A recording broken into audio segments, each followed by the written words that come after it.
জীবনের সব রং তামাশা এক নিমিষে শেষ। ওই যে রাতারাতি বড়লোক হতে গেলাম, জেনে শুনে মারা খেয়ে এখন আমি পথের ভিখারি। আর তোর পাল্লাই পড়ে ওই যে পাইলট হতে গেলাম, পাইলট হওয়ার আগেই তুই আমার আকাশটা মাটিতে ফেলাই দিলি।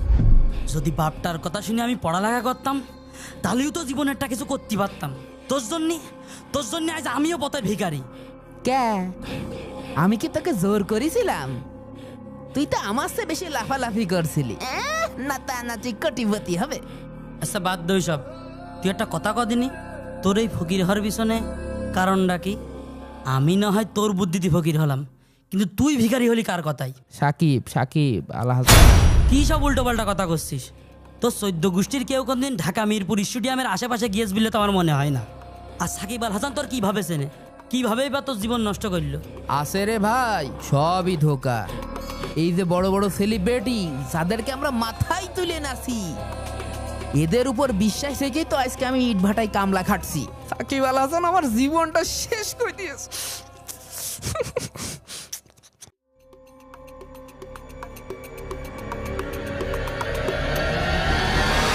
কি রে, তোরা কাজ ফেলে কেন গল্প করছিস কেন? আর কি যেন শুনলাম সাকিব আল হাসানকে নিয়ে কি কথা হচ্ছে কেনে জানিস? আমি আমার ছোট ছেলেটাকে না ক্রিকেট ক্লাবে ভর্তি করিয়েছি। ওর একটাই স্বপ্ন, ছেলে আমার বড় হয়ে সাকিব আল হাসানের মতন বড় ক্রিকেটার হবে, দেশের নাম উজ্জ্বল করবে। এই কাজ ভুলেও করেন না ম্যানেজার সাহেব। ওই লোকের ছায়া থেকে আপনার সন্তানকে দূরে রাখবেন। ওই সাকিবের জন্যই আমার জীবনটা শেষ হয়ে গেছে। এ কেমন কথা বলছিস তুই? সাকিব আল হাসান আমাদের দেশের গর্ব, দেশের কোটি কোটি মানুষের হৃদয়ের স্পন্দন, আর তুই তাকে নিয়ে বাল মানে বাস্তবতা আপনারা জানেন না ভাই। কিসের বাস্তবতা? কি জানিস তুই? হ্যাঁ, তাহলে শোনেন।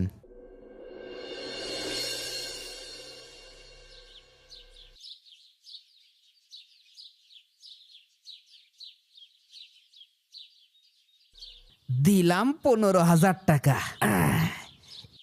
এই প্লেন যদি 2 গুণ উপরে ওঠে তাহলে তো মাল মাথায়। 30,000 টাকা। ওঠ ওঠ ওঠ ওঠ ওঠ, আরেকটু ওঠ, আর একটু উপরে ওঠ। ব্যাস, দিলাম বন্ধ করে।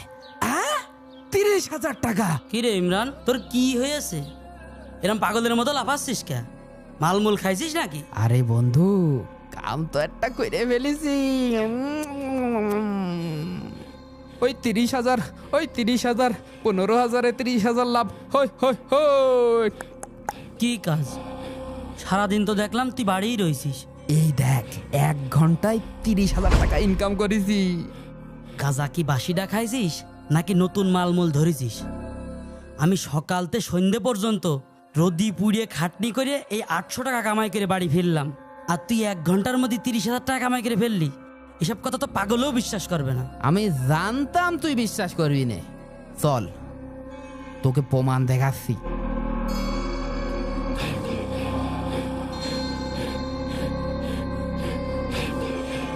এই দেখ, 30,000 টাকা। জীবনে পড়াশোনা করে পাইলট হতে পারেনি তো কি হয়েছে? মোবাইল গেমে পাইলট হয়ে 1 ঘন্টায় 30,000 টাকা ইনকাম করেছি। মোবাইল গেমে পাইলট মানে? আমি বুঝলাম না তোর কথা। এই দেখ, এই যে প্লেন গেমটা দেখতে পাচ্ছিস, এই প্লেনে ধর আমি 100 টাকা লাগালাম। এই প্লেন যদি 1 গুণ উপরে ওঠে তাহলে আমি 200 টাকা পাবো, আর যদি 2 গুণ উপরে ওঠে তাহলে আমি 400 টাকা পাবো। এরাম করেই টাকা ইনকাম করা যায়। তাই নাকি? এসব আবার জোটও না তো, আমার কিন্তু ভালো ঠেকছে না। কাজ না করেই এত টাকা দিচ্ছে? আরে দূর বোকা, জুয়া হতে যাবে কেন? এইটাকে অনলাইন গেম বলে। আর এই যে গেম বাংলাদেশের কোটি কোটি মানুষ খেলে। আর তুই মোবাইলে শুনিসনি মানুষ গেম খেলে বাড়ি গাড়ি করে ফেলছে? আমার খুব শখ, একটা মোটরসাইকেল কিনবো আর একটা ডুপ্লেক্স বাড়ি বানাবো। না, আমার বিশ্বাস হয় না, তুই মিথ্যে কথা করছিস। আমার মনে হয় নির্ঘাত তুই কোনো ভুয়া কোম্পানির ধোকায় পড়েছিস। তা না হলে আমি সারাদিন 8 ঘন্টা কাজ করে এত কষ্ট করে পাই 800 টাকা, আর তুমি 1 ঘন্টা মোবাইল টিপেই। আমি জানতাম তুই বিশ্বাস করবি না। আচ্ছা, তুই আমাদের সাকিব আল হাসানের খেলা দেখিস না? আরে আমাদের এই যে মাগুরা সাকিব ভাই। ভাইকে চেনবো না মানে? সে তো আমাদের দেশে জান। তাহলে এই দেখ, সাকিব ভাই নিজে এই গেম খেলে। এই দেখ উনি কি বলছে। 1xBet, your history, your victory. Shakib ভাই নিজেও এই গেম খেলে? তাহলেই তো এটা 2 নম্বর হতেই পারে না। আজকে আমিও খেলবো। খেলবি না মানে? অবশ্যই খেলবি। এখন কি আর মাঠে যাই না জোন দেওয়ার সময় আছে রে? আমাকে দিন ঘুরে গেছে। কালকে আমিও আর কাজে যাব না। মোবাইল টিপে যদি হাজার হাজার টাকা কামানো যায়, তাহলে ওই রোদি পুড়ে ঘেঁষো ঘামায় তো কোনো লাভ নেই। মোবাইলই টেপো। আমার এখনই দেখিয়ে দেখ কিভাবে গেম খেলতে হয়। দে না ভাই। হারামজাদা, 1 মাস ধরে কোনো কাজ কাম নেই, শুধু বসে বসে মোবাইল টিপছিস। এদিকে ঋণের বোঝা বাড়তে বাড়তে আমার ঘাড় ভেঙে যাচ্ছে। 1 লক্ষ টাকা ঋণ করেছিস, সেটা সুদ দিতে দিতে আমার সব শেষ। এত টাকা টাকা করেন কি করতি? মনে হচ্ছে আমি বাড়ি কোনো টাকা পয়সা দিই না, না? তুই দিবি থেকে? তুই আজকে হয় আমার জন্য বিষ কিনে আনবি, না হয় ওই জানোয়ারগুলোর টাকা দিবি। তোর জন্য আজ সমাজে আমার মুখ দেখানোর জন্য নেই। সামান্য করে টাকার জন্য আপনি আমার সাথে দিন রাত কুত্তার মতন ব্যবহার করেন। আমি কি মানুষ নাকি আপনার শত্রু? সামান্য কয়টা টাকা? 1 লাখ টাকা তোর কাছে সামান্য মনে হয়? আর তুই যে লুৎফর মহাজনের কাছ থেকে টাকা নিয়েছিস, সে কি মানুষ? সে তো একটা রাক্ষস। ওই 1 লক্ষ টাকার সুদ বেড়ে এখন 1,40,000 টাকায় দাঁড়িয়েছে। কিভাবে শোধ করব আমি এই টাকা?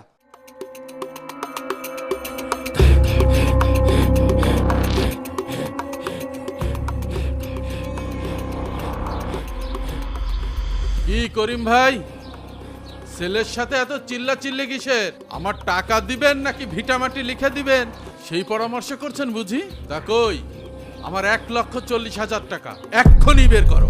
লুৎফর ভাই, আর মাত্র 2টা দিন সময় দাও ভাই, আমি ব্যবস্থা করছি। সামান্য কয়টা টাকার জন্য এত নাটক করছেন কি করতে? এই নেন আপনার টাকা, আর ভালো করে শুনে রাখেন, আজকের পর থেকে আমার বাড়ির আশেপাশে যেন আপনাকে না দেখি। কি রে, তুই এত টাকা কোত্থেকে পেলি? করিম ভাই, এটা তো টাকা। এটা যতই মুচড়ানো হোক, ছিঁড়া হোক, পানিতে ফেলা হোক, এটা দিয়ে টাকার গন্ধই আসবে। আর শোনো ভাতিজা, কি? তুমি যে কোন প্লেন উড়িয়ে টাকা ইনকাম করো তা কিন্তু আমি ভালো করেই জানি। আজকে যে টাকাটা পায়ের কাছে ফেলে বেয়াদবি করলে, একটা কথা মাথায় রেখো, দরকার পড়লে কিন্তু আবার আমার কাছেই আসতে হবে। তখন কিন্তু বাপু তোমার প্লেন আর আকাশে উড়বে না। চাচা চাচা, এই দেখেন গাড়ি তো একটা কিনেই ফেললাম। Suzuki monotone latest version, 2 lakh টাকা নিয়েছে। তো তোর এত টাকা? আরে চাচা, আমি একা কিনিনি তো, আমি আর আপনার ছেলে 2জন শেয়ারে কিনেছি। তোরা যে এত টাকা কোথায় পাচ্ছিস? আমার তো কিছুই মাথায় কাজ করছে না। এখন সর্বনাশের পথে হাঁটছিস তোরা।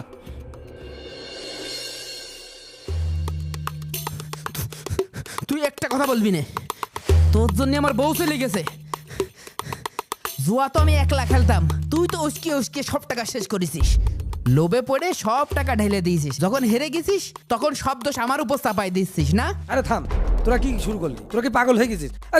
ছাড়, আমি তোদের কিছুই তো বুঝতে পারছি না। তোরা কিছুদিন আগে নতুন একটা বাইক কিনলি, এক কথায় মহাজনের 1,40,000 টাকা ফেরত দিয়ে দিলি। তোদের তো এখন কোটিপতি হয়ে আরামে বসে থাকার কথা।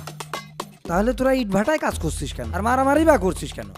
আর কোটিপতি যে গু খাওয়া কাজ করেছি, কপালে কি আর কোটিপতি লেখা থাকে?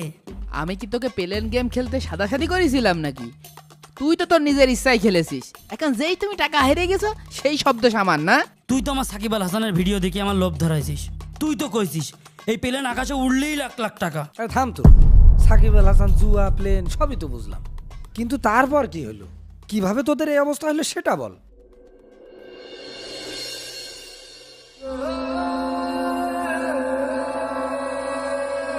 নেজাল্লা ডিম জিম ধরেছে, বাহ বাহ বাহ, মনে আবার রং লেগেছে। চালাও চালাও। নেজাল্লা ডিম জিম ধরেছে, মনে আমার রং লেগেছে। হ্যাঁ বন্ধু, মালদা বেশি খাওয়া হয়ে গেছে। তোর কাছে কয় টাকা আছে রে?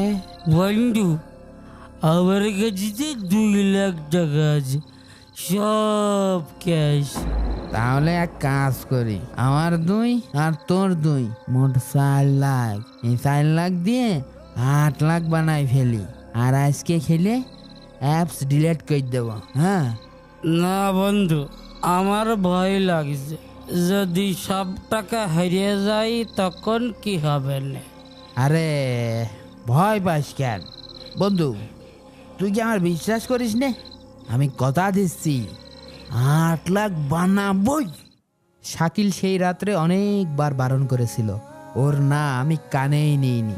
আমার চোখ তখন নেশায় ডুবেছিল। রাত তখন 2টো বাজে, আমরা গেম খেলতে শুরু করি। একের পর এক বেটিং লাগাই যাচ্ছি। প্রথম খুব জিতছিলাম। খেলতে খেলতে সকাল হয়ে গেল। যখন আমাদের হুঁশ ফিরল তখন দেখি আমাদের অ্যাকাউন্টে মাত্র 15 টাকা আছে। এই বুদাই, তোর কতবার করে বারণ করলাম, আর খেলিস নে। যা জিতিছি তাই নিয়ে আজকে বন্ধ করি। এত কথা বলিস না, আমার বুদ্ধিতেই তুই লাখ লাখ টাকা ইনকাম করেছিস। আজকে 2 লাখ টাকা চলে গেছে বলে তুই বন্ধুত্ব ভুলে যাচ্ছিস? হ্যাঁ, লাখ টাকা ইনকাম করেছি, সব টাকা তো তোর পিছনেই খরচ করেছি। তুই এখন আমার টাকা দিবি। শালা তুই আমার এখন টাকা দে। টাকা দিতে পারবো না। কি করবি কর।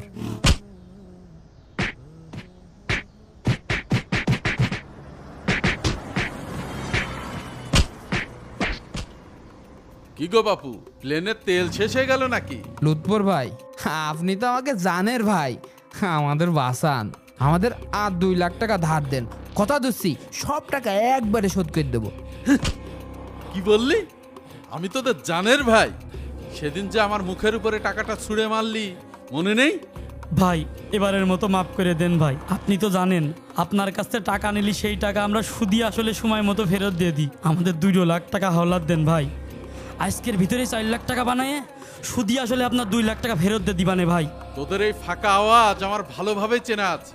তোদের মতো জুয়ারিদের কপালে কি লেখা আছে তাই ভালো করেই জানি।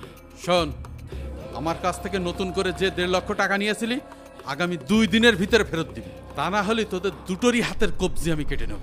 তা সর এখান থেকে। এখন আমরা কি করব? গ্রামে ফিরে যাওয়ার আর কোনো পথ নেই। আমরা যদি গ্রামে ঢুকি তাহলে লুৎফর মহাজন আমাদের হাত কেটে নেবে। ঋণের টাকা পরিশোধ করার ক্ষমতাও আমাদের নেই, আর সেই প্লেন উড়ানোর সাহসও আমাদের হচ্ছে না। জীবনটা এখানেই শেষ। আমাদের মসজিদের ইমাম সাহেব কত আগেই নিষেধ করেছেন, আমরা তার কথা কানেই তুলিনি। তার মানে সাকিব আল হাসান দেশের এত বড় একজন তারকা হয়ে জেনে শুনে দেশের এত বড় ক্ষতি করছে?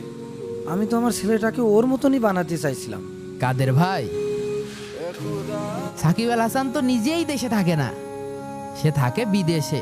এ দেশের মানুষের কি হলো, কেউ মরল কি বাইসলো, তাতে তার কোনো কিছু আসে যায় না। টাকার জন্য সে যে এমন জুয়ার বিজ্ঞাপন করেছে যা হাজার হাজার ইয়াং জেনারেশনের জীবন নষ্ট করে দিচ্ছে। তাই আমি আপনাদের সবার কাছে হাত জোর করে অনুরোধ করছি, অনলাইন জুয়ার ফাঁদ থেকে দূরে থাকুন।